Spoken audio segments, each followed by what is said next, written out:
2 minggu kemarin itu kan kita membahasnya sampai dengan preparasi sampel. Nah, setelah sampel itu siap, setelah dipreparasi dan sampel itu siap, maka sampel bisa digunakan untuk proses SDS batch sendiri.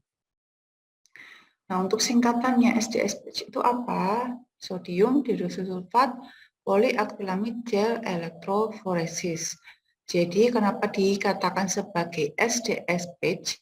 Karena semua bahan yang digunakan dalam proses running ini atau proses elektroforesis ini menggunakan SDS.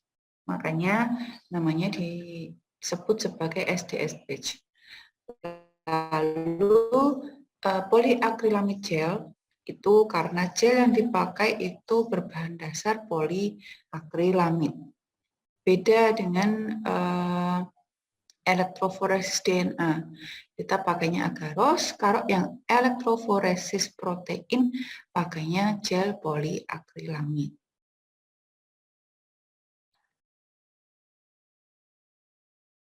Untuk fungsi dari SDS batch umumnya atau intinya dia itu memisahkan protein berdasarkan berat molekulnya. Jadi protein itu memiliki berat molekul yang berbeda-beda. Dalam protein itu kan mengandung asam-asam amino. Setiap asam amino itu memiliki berat molekul yang berbeda. Makanya nanti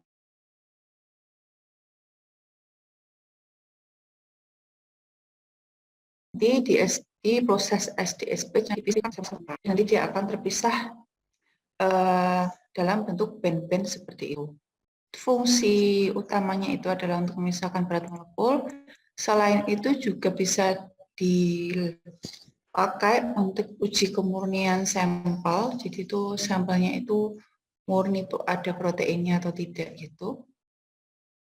Kemudian otomatis mengetahui berat molekul dari setiap sampel, lalu dapat menganalisis protein secara kualitatif. Jadi di dalam suatu sampel itu proteinnya sudah terdenaturasi atau belum, atau proteinnya masih utuh atau masih bagus, itu bisa dilihat dengan SDS batch ini.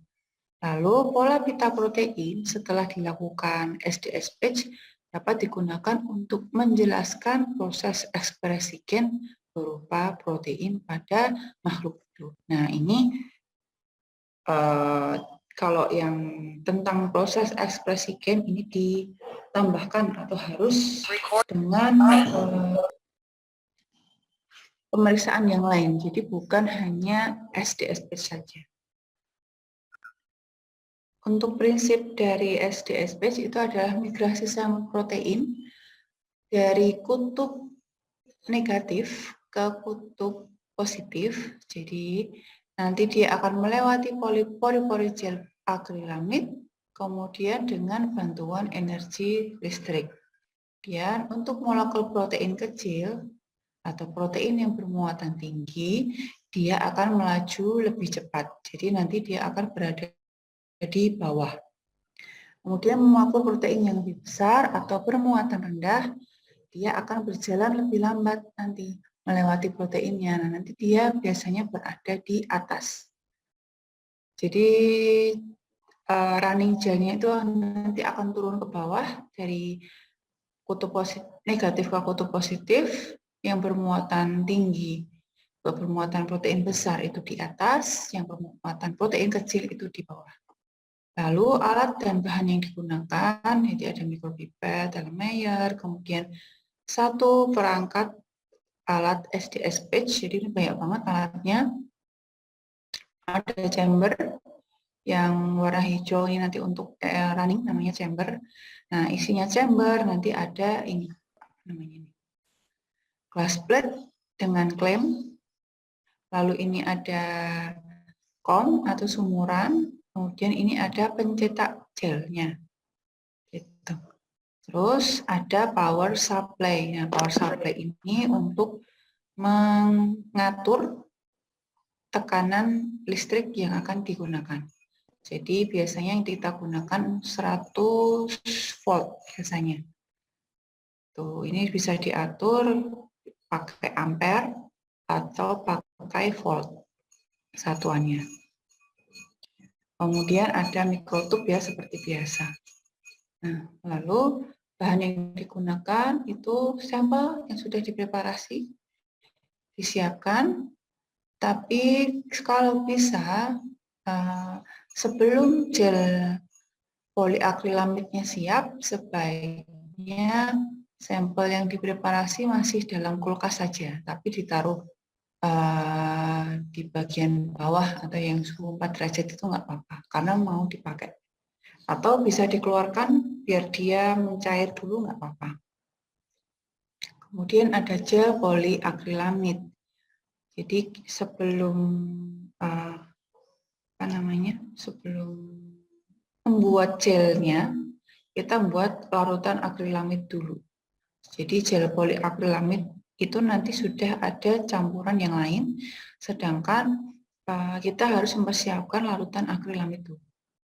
Jadi kita pakainya gel poliakrilamid dengan konsentrasi 30%.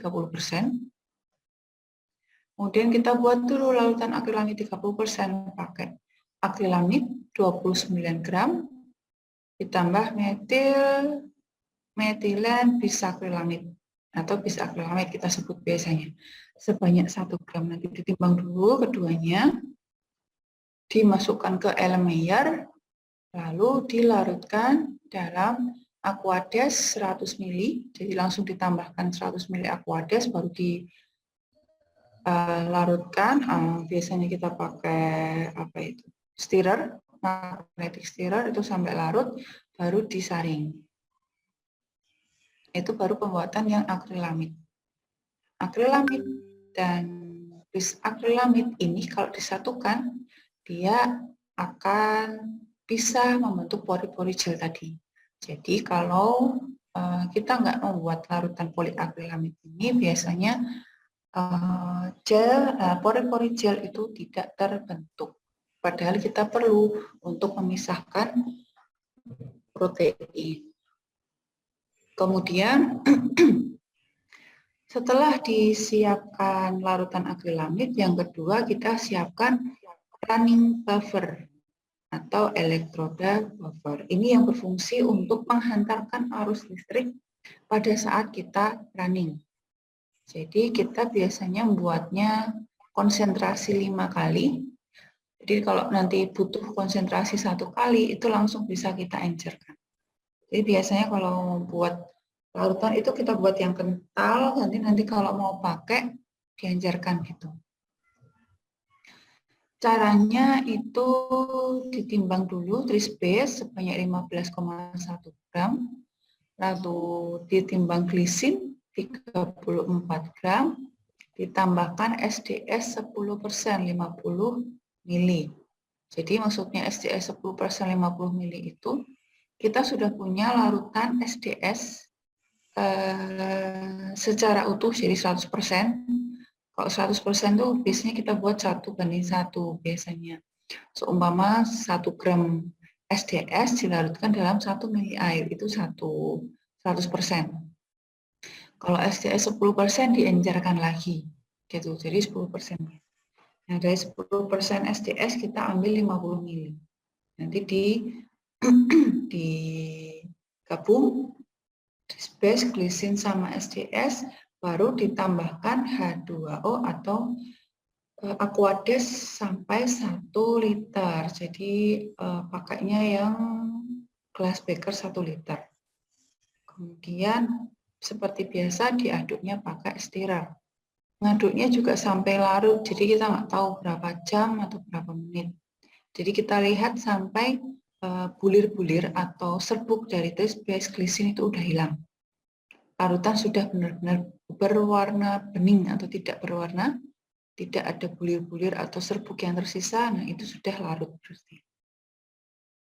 Setelah keduanya siap, baru kita masuk ke pembuatan gelnya. Pembuatan gel yang pertama itu kita buat separating gel atau gradient gel terlebih dahulu. Jadi nanti gel ini berada di bawah. Jadi kalau gel poliakrilamid itu ada dua, ada separating gel atau gradient gel dan ada beda. Pertama ini ya cara buat yang separating gel dulu, itu total volumenya 15 mili. Nah, kita membuat berapa persen konsentrasinya? 12, 10, atau 8%. Biasanya pembuatan persentase ini tergantung dari konsentrasi sampel yang kita gunakan. Kalau konsentrasinya kecil sekali, itu kita pakai gel yang lebih padat, jadi persennya lebih tinggi. Kalau dia semakin besar gitu ya, konsentrasi protein sampelnya, kita bisa pakai gel yang konsentrasinya lebih rendah. Semakin rendah konsentrasi gel, berarti dia pori-porinya semakin besar. Semakin tinggi konsentrasi gel, berarti pori-porinya semakin kecil. Diingat-ingat ya. Untuk persenannya biasanya kita pakai yang 10% biasanya. Tapi kalau konsentrasinya sedikit ya 12 nggak apa-apa. Caranya ya ditimbang tadi, kan kita udah punya tuh larutan akrilamid tadi 30%. Ditimbang di pipet, terus kemudian ada tris dengan pH 8,8, terus ada SDS 10% lagi, DH2O dulu, yang terakhir temet dan APS. Ingat-ingat terakhir itu temet, APS dulu ya, APS dulu baru temet. Kalau pada saat kita praktek biasanya DH2O dulu, terus yang lain bisa acak, kayak akrilamid, tris SDS itu bisa acak. Pokoknya setelah itu baru APS temet. Kenapa? Kalau sudah dicampur APS dan temet, nanti larutan akan cepat menjendal. Jadi sebaiknya kalau sudah siap pencetakan gelnya atau cetakan gelnya sudah siap, baru ditambahkan APS dan temet. Lalu pembuatan stacking gel itu urutannya sama, itu yang terakhir APS dan temet. Bedanya kalau di sini itu gradient gel kita pakai tris dengan pH 8,8 karena fungsi dari gradient gel kan untuk memisahkan protein berdasarkan berat molekulnya. Jadi biar dia bisa terpisah-pisah dengan sempurna dan menjaga si protein tetap bermuatan negatif juga. Nah, sedangkan stacking gel itu menggunakan pH yang lebih rendah, 6,8. Pada tris itu karena stacking gel ini berfungsi untuk menampung sel, jadi dia cuma nampung, nggak memisahkan gitu. Jadi cuma menjaga biar dia tetap dalam kondisinya. Mau kondisinya, biasanya kita membuat kondisi negatif ya. Jadi biar tetap dalam kondisi bermuatan negatif si protein dan dia netep di situ, biar diem di situ dulu, pakainya yang pH 6,8. Jadi kenapa berbeda? Karena alasannya seperti itu. Gradient gel untuk memisahkan, stacking gel hanya untuk proteinnya menetap atau belum dilakukan running. Nah, di sini ya, jadi stacking gel poliakrilamid itu ada dua, stacking gel dan separating gel dengan pH yang berbeda ini. Nah, ini stacking gel untuk stabil protein itu agar kondisi pH tetap di bawah isoelektrik, di bawah pH 8, sehingga protein akan tersusun secara sejajar di stacking gel. Jadi nanti sejajar seperti ini. Serta biar dia juga tetap dalam kondisi yang sama atau stabil. Kalau separating gel itu fungsinya memisahkan protein berdasarkan berat molekulnya dan juga biar dia tetap dalam keadaan negatif. Nah, ini nanti dia akan running dari kutub negatif ke kutub positif. Gitu. Kemudian kita lihat untuk matriks gel poliakrilamidnya. Jadi reaksi polimerisasi spontan antara akrilamid yang membentuk cross-link dengan agen bifungsional bis akrilamid sehingga membentuk gel. Jadi reaksi polimerisasi atau reaksi penjendalan pada gel. Jadi gel itu kan nanti akan, larutan gel itu mesti akan menjendal. Nah, penjendalan itu disebut sebagai reaksi polimerisasi. Apabila terjadi crosslink tadi antara larutan akrilamid 30% tadi ya, kan campuran akrilamid dan bisakrilamid. Kalau ada crosslink di antara keduanya, nanti dia akan larutannya akan menjendal. Pada saat crosslink itu kan ada SDS tadi. Ada SDS yang membantu penjendalan juga. Ada sulfat radial yang membantu polimerisasi dari temet. Dan APS itu amonium bersulfat ya. Ini APS, amonium bersulfat. Kemudian ada sulfat radikal dari temet. Maaf tadi saya bilangnya SDS ya.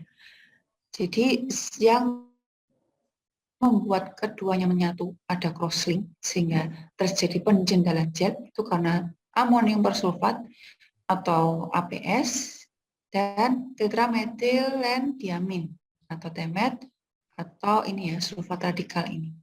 Keduanya nanti akan membentuk crosslink. Jadi kalau ada crosslink nanti akan ada tambahan. Ini yang di tengah ini tambahan gugus yang menyatukan keduanya. Antara akrilamid dan akrilamid nanti disatukan dengan bisakrilamid. Kalau saling menyatu nanti dia akan menjendal gitu. Jadi kenapa bisa menjendal? Karena akrilamid dan bisakrilamidnya ada crosslink, menyatu seperti itu. Kemudian monomer akrilamid, jadi monomer akrilamid nanti dipolimerisasi ke rantai panjang dalam sebuah reaksi yang diinisiasi dengan radikal bebas. Radikal bebas ini siapa? Si APS dan temet tersebut. Tuh. Kemudian ini masing-masing fungsi bahan pada gel. Jadi akrilamid, bisakrilamid sebagai penyusun pori-pori gel, kemudian ada HCl sebagai buffer atau penyangga agar pH-nya stabil. Lalu SDS seperti biasa ya, kayak kemarin dia fungsinya sama kok. Memberi muatan negatif serta memutus ikatan non-kovalen. H2O sebagai pelarut.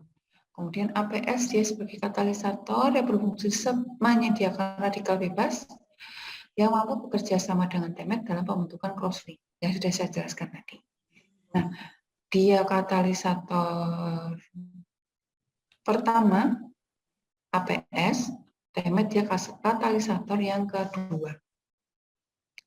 Jadi temet itu katalisator yang membantu polimerisasi protein sehingga terjadi penjendalan lebih cepat dalam matriks poliakrilamid dan bertanggung jawab pada pemisahan regen protein berdasarkan berat molekulnya. Jadi nanti ditambahkan paling akhir karena akan membentuk gel. Untuk fungsi bahan pada running buffer, tadi kan running buffer ada 3 bahannya, trisbase, glisin, dan SDS.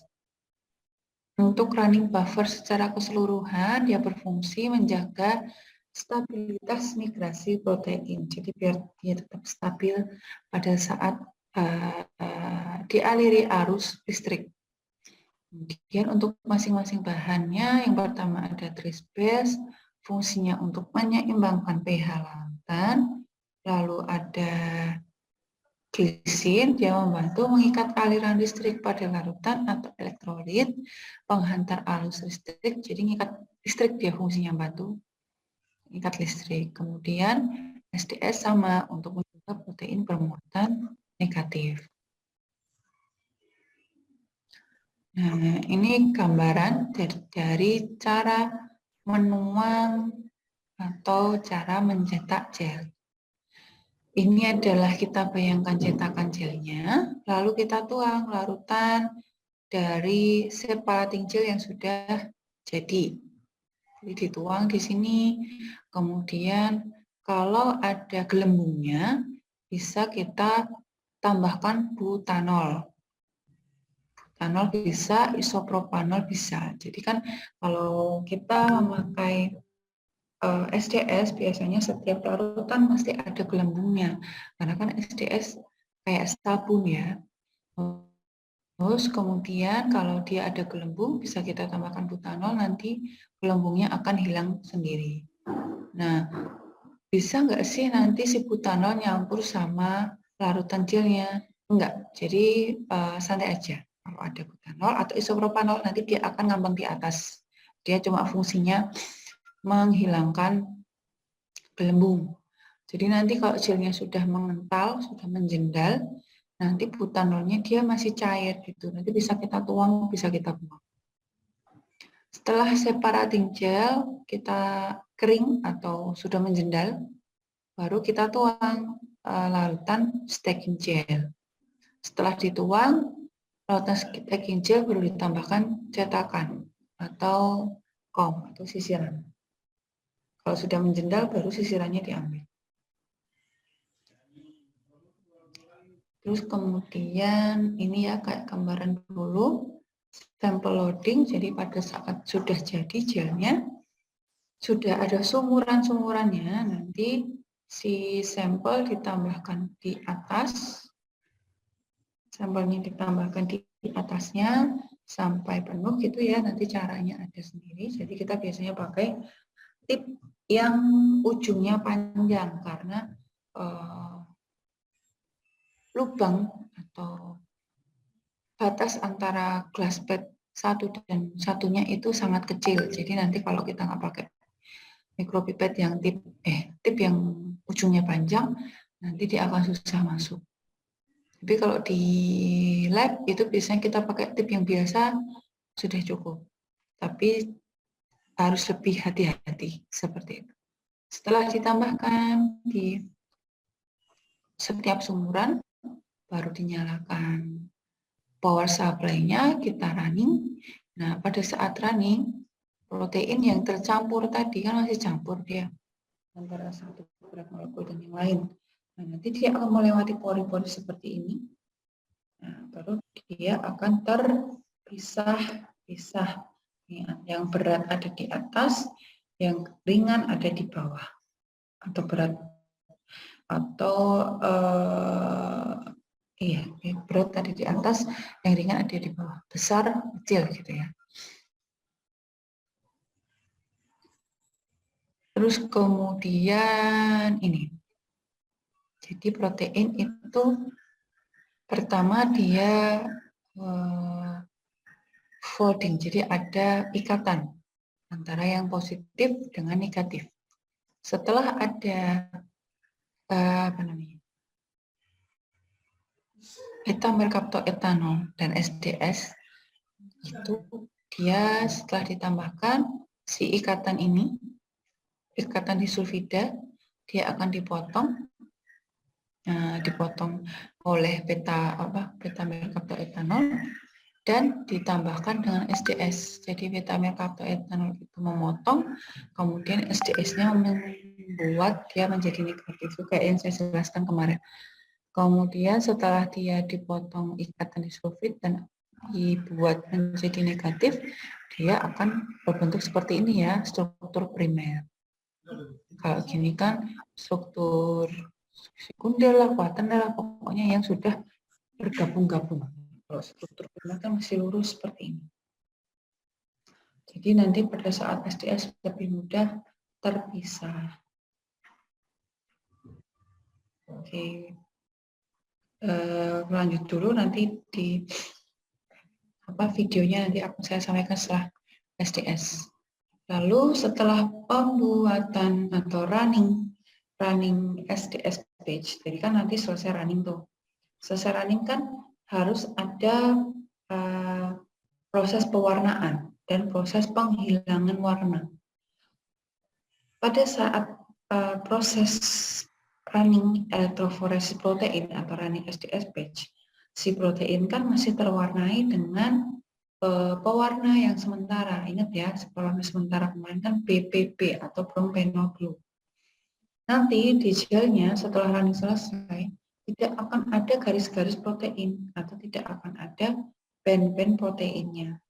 Jadi dia nanti bening gitu. Yang berada di paling bawah cuman bekas dari pewarnaan sementara berada di paling bawah. Nanti bisa lihat di videonya. Nah, untuk itu kita perlu mewarnai pita proteinnya agar bisa terlihat di mana saja atau bandnya protein itu nanti bisa terlihat. Berat molekulnya juga nanti bisa dihitung. Pewarnaan pita protein kita namakan sebagai staining. Nah, untuk pada saat pewarnaan atau staining kita pakainya larutan staining CBB atau kemasi brilliant blue. Ingat ya, itu kan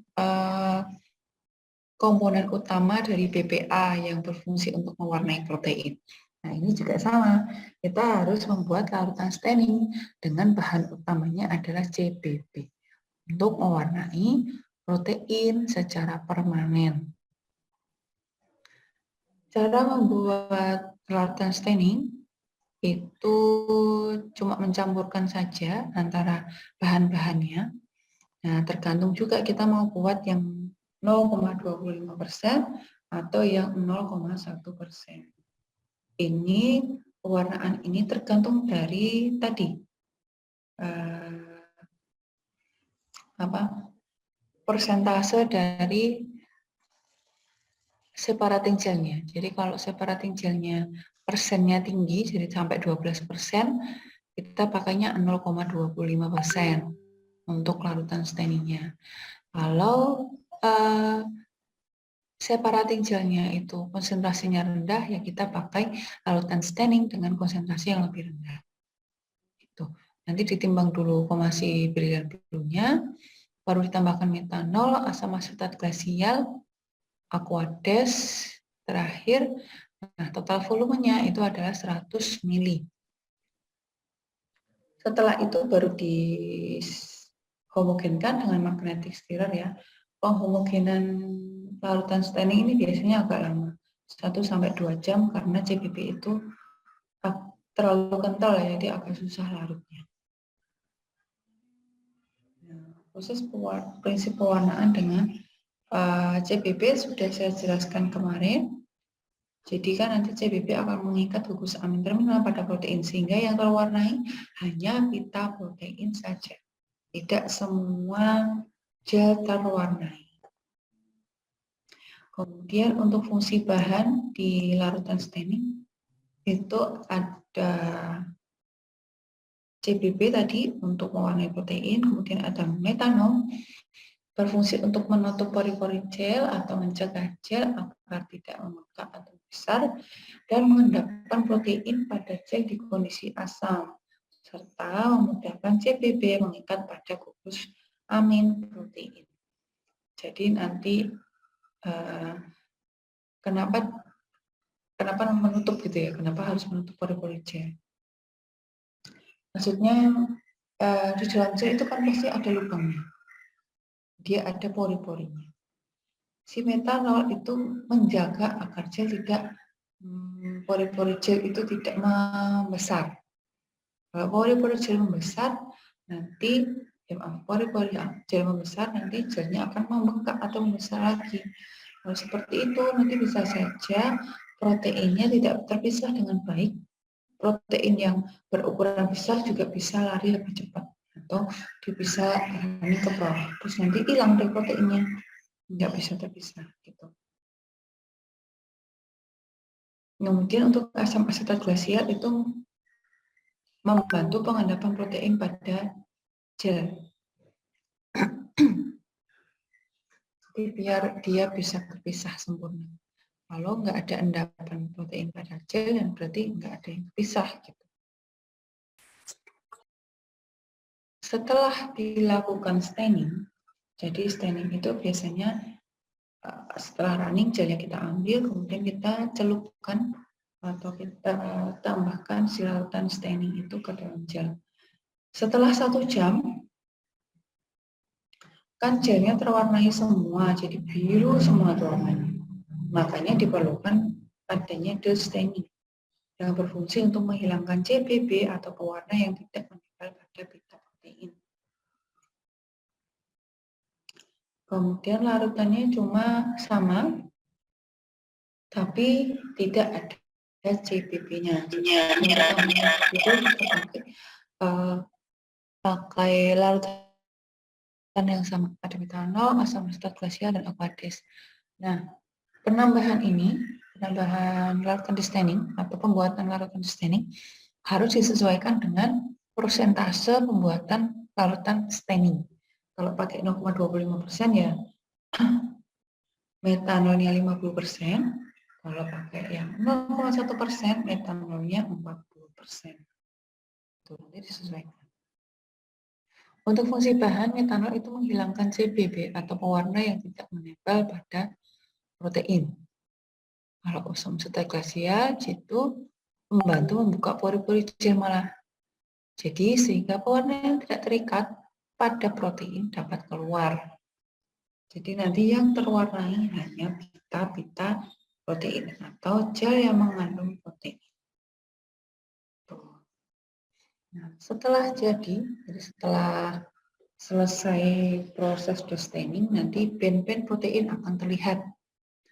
Setelah itu biasanya kita lakukan pengepresan gel, jadi kayak dilaminating, gelnya dilaminating.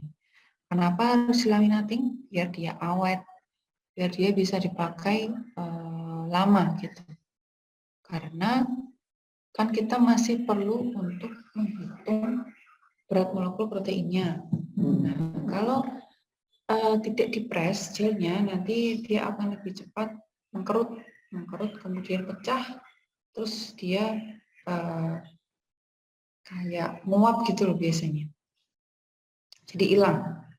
Jadi makanya dipres atau dilaminating biar dia awet, nanti dipakai bertahun-tahun juga nggak apa-apa karena kan udah dipres.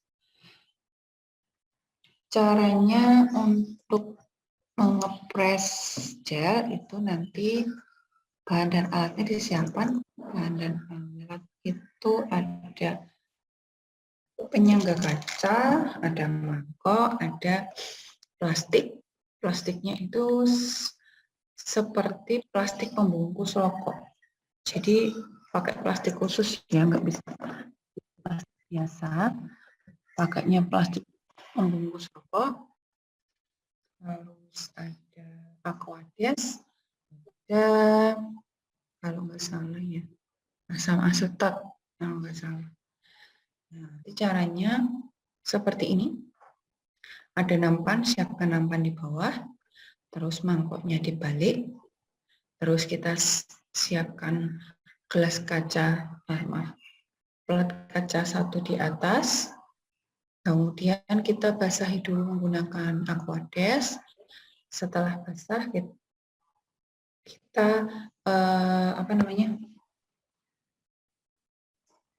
kita tambahkan plastiknya, jadi plastiknya ditaruh di atasnya. Nah, setelah ditaruh di atasnya, nanti jangan sampai plastiknya ada gelembung. Jadi kan kalau di bawahnya ada aquades, takutnya bawahnya ada gelembung. Gitu. Jangan sampai ada gelembung. Terus kemudian baru ditambahkan gel. Gel, setelah gel, aquades lagi di atasnya, baru ditutup dengan plastik lagi. Jadi kayak laminating biasa. Nah, pada saat sudah ditutup kedua plastik, kemudian kita hilangkan semua gelembungnya. Jadi kalau ngepres itu kan pasti masih ada kayak gelembung-gelembung. Jadi harus benar-benar kita hilangkan gelembungnya. Biasanya itu membutuhkan waktu berjam-jam kalau enggak pinter-pinternya kita caranya menghilangkan gelembung. Nah, kenapa harus dihilangkan gelembungnya pada saat pengepresan gel? Karena kalau enggak nanti gelnya bisa rusak atau pecah. Makanya harus sangat hati-hati sekali pada saat pengepresan gel.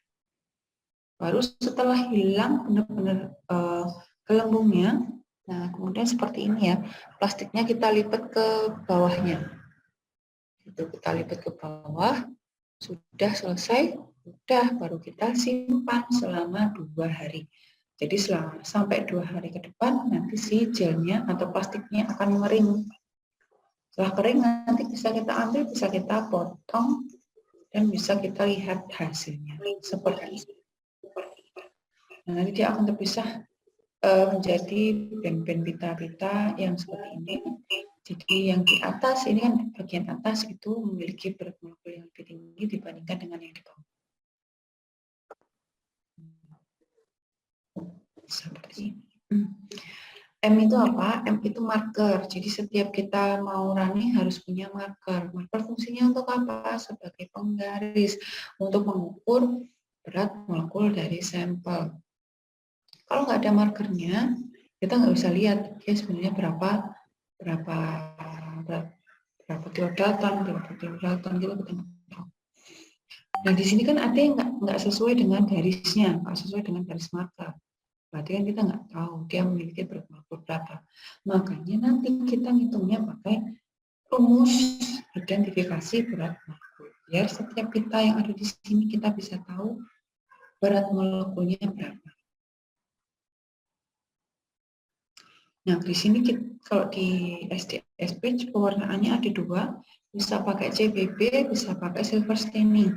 Silver staining ini bisa kita gunakan kalau CBB-nya nggak terwarnai dengan sempurna. Biasanya seperti itu. Kalau CBB-nya tidak terwarna dengan baik, kita bisa pakai silver staining. Silver staining itu biasanya dipakai untuk sampel dan konsentrasi protein yang rendah. Kalau proteinnya lebih tinggi, pakai CBB saja cukup.